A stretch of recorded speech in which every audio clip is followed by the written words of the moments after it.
and I'm going to start your reading right now for Capricorn. So, the first card you have for your past is the Hermit. Yeah, I'm seeing a situation that you're actually might have been recovering from. I think there was some big, difficult thing you went through, and then you had this kind of recovery process, I should say, and you were kind of by yourself, kind of just processing everything, trying to learn from it, thinking about that. I'm getting this feeling of relief around this, but also a bit of tiredness. And then, you know, processing everything, a bit tired. You know, you went through this thing and it really made you very, very tired. I think this might have been a work situation. You definitely got through this. You came out the other side of this. You still had a lot to kind of process and think about around it. It was a big thing. And I think at this time you thought you were over everything, and then it was sort of just like, you know, kind of more tiredness came on you. It was a little bit like an aftershock, you know, you kind of found yourself feeling tired again. And, you know, I think it was just your body and your mind processing everything all over again. I don't know if you're accused of something, but I think someone was quite upset in this process. I think you do have a little bit more to go through with this, actually. I hate to tell you this, but I think there's more to come out of this situation for you in the future. You know, it was definitely resolved to a certain point, but I think there was someone else. Yes, someone else was hurt around this. They saw this in a completely different way to you. I think there was a situation, a work situation, you thought it was purely practical. There was a problem, it wasn't personal, you just had to fix the problem and you fixed it. And I think someone else has taken this very differently to you. They've taken it quite personally. And I don't think they're going to let this go. Maybe that's where that's going to continue on. I don't know. I don't think they're going to confront you. It was definitely a really big thing for them in their eyes. And I don't think you definitely didn't mean to do any of this. This is just really how they were perceiving it, very differently from you. I think they thought that you sort of showed them up, I should say, or it felt a little bit like they were a little bit foolish, or they were made to look foolish, and that you looked kind of wiser and smarter, whatever, and they didn't. And you didn't mean any of this, you really didn't. They really saw this whole situation as a very personal one, that you did something personally to them. But you didn't do that. This was just a practical thing you had to solve. So there's a big difference between the two of you. You're very work-oriented, you're very kind of, right, solve the problem, solve them. And they're like, oh, relationship, and how does this person see me, and oh, is it personal, or do they not like me? So you have a very different view from this person. So that's what I'm seeing in that card. I hope that makes sense to you. So the next card you have your past is the Three of Pentacles. Yeah, so yeah, again, this card can be about a few things. It can be about working as a team. It can be about asking for help as well. It can be about a few different things. So yeah, this is about this work thing, and I think this person felt that you were trying to make them look bad, or that there was something personal in this. I think a lot of eyes were on this problem, whatever this was, and there was a little bit of embarrassment for this person. I think they were feeling a little bit silly or stupid or foolish, and they felt as if this was all happening in front of other people. Again, I'm still not seeing them confronting you. I'm not seeing them saying anything to you. There is a lot of resentment around them still, I think. And again, I'm seeing eyes on this. So I don't know if this happened in public, or if it was online, or in full view of a lot of people, maybe on social media, I don't know. But this was how they felt. They felt that they were kind of made to look foolish in public in front of a lot of people. Now, their feelings might not be justified. You might think, well, I didn't do that, but this is how they felt. Doesn't mean you've done this. This is how they were feeling. So the last card you have your past is the Three of Wands. Okay, this is what I'm seeing in this. I've seen this in your readings before. This is a completely different person. This is about someone who really messed things up for you, actually. They might have even really hurt you, actually. I think this is a past love connection. Now, I think when they were with you, this person, and I hate bringing up these old situations, but I'm bringing it up because I think this person might be around you in your energy, or they might be coming back or something. But this is what, because I need to balance this out with what happened. So I think when you're with this person, there's some kind of third party thing, but it's not like a straight up third party. I think it's kind of like they had their eye out for new opportunities all the time. They were with you, they were concentrating on other people, and you didn't realize that obviously at the time until later on. And, you know, they were concentrating on these people, but you were thinking, well, things are really kind of stagnant. They're not moving. And I don't know why that is. And this person's kind of suddenly not that interested. Things aren't really going anywhere. That was kind of the feeling. And because I'm just looking at the moss on this rock. I don't know if you can see it. I'll move it up so you can see. Okay, so there's a moss. See that, all that green moss under that man on this rock. And so, you know, if moss grows on something, obviously it's been sitting there for a long time for moss to grow on it. So, you know, so this relationship was kind of, as far as you were concerned, it felt like it was kind of sitting there, stagnant. You know, moss needs water to grow, so there was some love and affection between you, but it was kind of mostly stagnant. It was kind of sitting there, really frustrating. I'm really feeling all of this frustration around this slow moving thing that you felt wasn't getting anywhere. So that's what happened between you in the past. Now, you know, in the distant past when you're with them. But now at this time, I think they were actually thinking about you. But the thing is, you know them, they're probably thinking about other people as well. This is the thing, because they're always looking for other opportunities, you know, and I think after a while you realized that's what they were doing. They're just looking for all these opportunities. And I think it really wrecked your confidence for a while, you know, when you found out that's what they were doing. Of course it did. It would for anyone. And you might have even thought, well, maybe there's something wrong with me, because their eyes are looking at all these other people and they're thinking about other people. If you ever think that, that's not the case. There's absolutely nothing wrong with you. Absolutely not. They always have their eye out for whatever else is out there. It doesn't matter what the situation is. You know, it doesn't matter who they're with. They could be with, you know, a Nobel Peace Prize winning, Olympic medal winning model. Could be the most fantastic person in the world. And they'd still be looking at what else is out there. Doesn't matter. It's not you. It's absolutely them. It's their mindset. This is what they're like. They also, I know this is going to sound strange, but it's like they collect people in their mind. I'll try and explain what I mean by that. So they have you on their mind at this time. They probably still do now.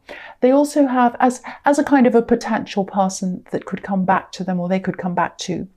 And then they have other people on their mind as well as potential people as well. So they're collecting all these past people, plus present people, any other people, got them all in their mind. And it's like, oh, here's a potential here, here's a potential there. I could reach out to them in the future. So that's how their mind works. And what they do is they throw people these little messages to kind of see if they're going to bite. That's what I'm seeing. You know, because look at these ones. Just imagine them throwing a stick. Imagine if one of these ones was a stick. So they're throwing a stick out and they're expecting a dog to just go and bring it back to them. So that's what they're like. So if I were you, if they send you a little message, leave the stick there and let it grow a bit of moss on it as well. Just leave it there forever. That's what I'm seeing. So yeah, the first card you have for your present is the Four of Pentacles. Yeah, here they are again. They're still hanging on to you. They're still hanging on to other people. They're hanging on to everyone. They must have 500 hands because they're hanging on to 500 different people, well, lots of people anyway. Anyway, I think this experience with this person and also other experiences, I'm trying to say the word experiences, that you've had with other people in love. You've had some really bad people. You know, I think they've really made you want to focus totally on your work. I mean, you're very work focused anyway, you always are. But, you know, if you look at this man, he has his back to the town. You know, he has his back to a lot of people, and he's holding on to these coins. He's hugging them, almost as if, you know, he's in love with the coins. It's like he loves his money and his work. That's become his love rather than actual love. And, you know, I think with this card, there's kind of a danger with you. Well, not a danger, but I think you fall in love and then it doesn't work or whatever. And then you're hurt, of course. And then you might be thinking something like, well, I'm going to get out of love totally. I don't care about that. My work won't hurt me. It's always there. It's always stable. I'm good at it. I'm successful. And you are good at it. But if you are single and you are in this mode of either being totally in love or totally away from love, see if you can try to get some balance between the two, because I see this happening all the time in your readings. You know, so if you meet someone and you like them and you see potential there, try to go into things slowly. Even if you have really strong feelings for them, it doesn't matter. Just try and sit back, see how things go. Because I keep on seeing you either being 100% in or 100% out.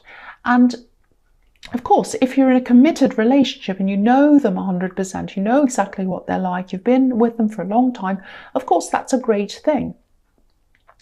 But when you don't quite know them, or, you know, you're not 100% sure yet, leave it, just leave it. Leave it for a long time until you're ready. You might even have to tell the person, it's going to take me for a long time to feel ready with someone, to feel comfortable, to be with someone properly. So I'm just going to take things slowly and take my time. And, you know, that's how things have to be.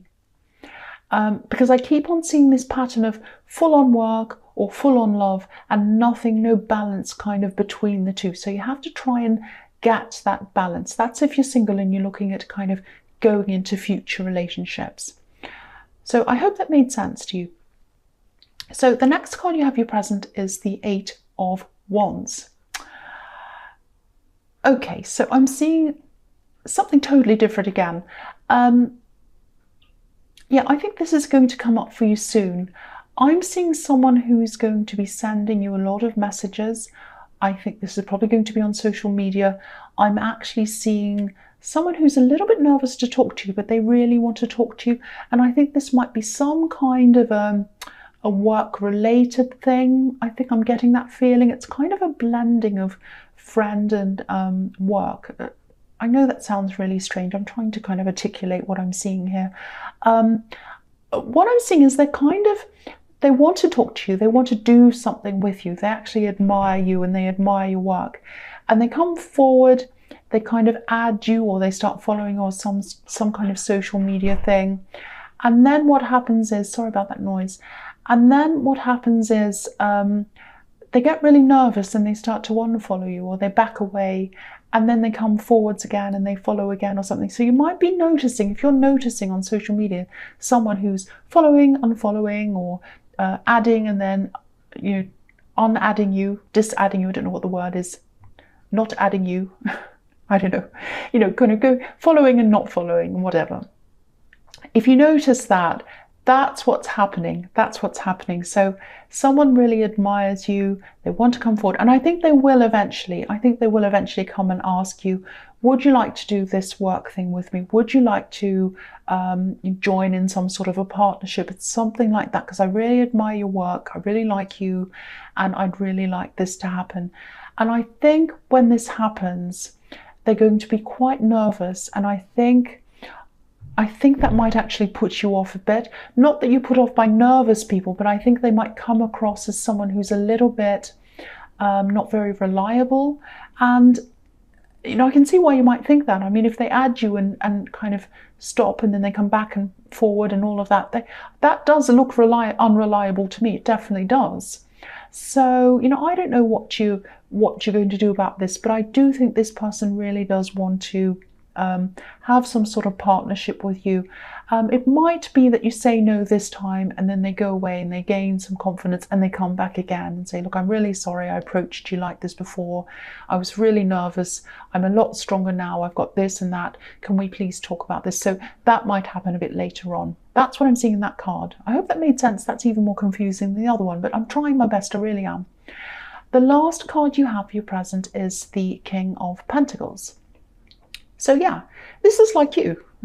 You're really well established, you're good at your work, you know what you're doing and all of that. And maybe this is why this person's so nervous, because this is how they see you. Someone who's, you know, experienced and you know what you're doing, and you are, but you're not scary. But, you know, they're just nervous. I think that's what it is. They don't have a lot of confidence. And the other thing I'm seeing in this card is this person in the Hermit card, this person who you had this kind of difficult situation with in the workplace. I don't know if they're a Taurus. I don't normally say signs when I see them because I see a lot of signs quite often. It can be confusing. I may as well say every sign and then it doesn't mean anything. But I am seeing a Taurus in this. I don't know, because if you look at this king, his foot's on a bull's head. So maybe this person felt that you were kind of trying to get the upper hand on them, get on top of them, and they felt a little bit humiliated, or more than a little bit actually, and they saw you as kind of the culprit of that. Now again, I'm not saying that you were. This is just all how they were feeling. And I think they probably still feel a little bit like that now, that you wanted to kind of defeat them and all of that. And you didn't want to defeat them. You wanted to defeat the problem. You wanted to fix the problem, and you did. But it really put this person out. So, you know, I don't know what's going to happen, but I am seeing that they are going to, yeah, this is what I'm seeing. I think they're going to start to talk about you. They might start to even gossip about you. I'm seeing some rumors starting. I don't think there's anything very bad or serious, and I don't think anyone's really going to take this very seriously. But this might be what they start to do. And it is coming from a place of hurt. It's not coming from a place of reality. So none of this is going to be true. It's going to be quite obvious when they say this to people. They're going to say, well, I don't really think that sounds true. But, you know, it's coming from a place of hurt. I'm not making excuses for them. This is just how they're feeling. That's what I'm seeing there. So the first card you have in your future is the Seven of Cups. So yeah, this is a really tricky card. No one knows where they are. So that makes me think again of this person in the Three of Wands, this ex or whoever who has everyone kind of, you know, as an option. So again, please don't give in. Don't answer this person. They want to throw you a little stick. And they might have already tried to do this a few times, I think. I just keep on seeing these little messages. And the messages don't actually say anything of substance. They're kind of like, hey, or a heart, or something meaningless, nothing. You know, no substance, no words, no actual sentences, nothing that they actually want to tell you. So, you know, what they're doing is, they're playing a numbers game. So if they contact enough people, eventually one's going to reply, and then they have a result. They don't think of these people as people. They don't think of you as a person. Well, they kind of do, but it's like, let's see, let's play the numbers game, and let's see who's going to reply. So it's like that. And the problem is, you know, it's really irritating and really annoying. I've got people like that in my life. They still come back with these little love hearts, and you're like, okay, fine. You know, the sad thing is with these people, if they're like that all the time, they never truly, fully get to know anyone and fully love someone properly. You know, I'm saying that because I'm looking at this man in this card, and he's kind of, you know, he's a silhouette. It's like he's one-dimensional. He's like a cardboard cutout, and he's tempted by all these different options, but he never fully gets to know them properly. He's always kind of at a distance from them all. And so, you know, that's really sad actually, and they don't get to know him either. So no one knows really who this person really is truly. I don't know if they're going to grow out of this or not, but, you know, it's not your job to sort that out. It's their job to sort that out. But the big thing I have to say in all of this situation is, you're not an option. You are not an option. Just remember that next time you get one of these little messages, or if you do ever get tempted by them, you're not an option. Okay, so just remember that. So the next card you have for your future is the Eight of Cups. Yeah. Look at the moon in this card. This is what I think of them. This is what I think of this person who gives you these little messages. Look at the side eye in this moon. Have a look at how he's. That's how I'm looking right now, like that. That's what I think of them. And we all know the Eight of Cups is about walking away. So this is telling you to walk away. You know that. And there's moss on this card as well. So I'm also seeing in this card, I'm seeing some kind of traveling, but not far away. I think you might be going to meet up with someone who maybe you weren't sure whether you'd meet up with them again, or even if you'd ever see them again. I don't know if you had a falling out. I don't think you did. But I think there were a few problems there, and there were some things that were unspoken between you as well. And I don't think this is a love connection. This is something else, or someone else, I should say. But yeah, this is going to be a really kind of a light, casual meeting. I don't think you're going to address any of these problems, but that's fine, actually. That's good, because I'm seeing a very casual meeting, a little bit of travel for you to get there. I don't think it's going to resolve anything, but, you know, it's a start. It's like things are going to start to open up between you again in a really kind of natural way. I'm actually getting a really positive feeling around this. So the last card you have, your future, is the Empress. So again, I'm seeing the same thing, this kind of very relaxed, casual meeting. I think this is here to tell you not to push this, just to let things happen naturally. Just be there to kind of listen and just care, a bit like a mother figure would listen to a child with their problems. So just sit there very gently listening. And so that's what you're going to have to do. And also, I think, you know, just sit back, let it happen naturally, because I'm looking at this Empress and she's very comfortable. She's just sitting there. So I think that's how this meeting is going to happen, and just let it unravel naturally. And then you'll gradually probably start to get back into a better, more stable situation with this person again. But if it takes time, just let it take time. That's what I'm seeing in that card. So Capricorn, I hope this resonated, but general readings, as you know, can't always resonate with everyone. But again, if you like this reading, please subscribe, leave a comment if that's what you'd like to do. And thank you so much for watching.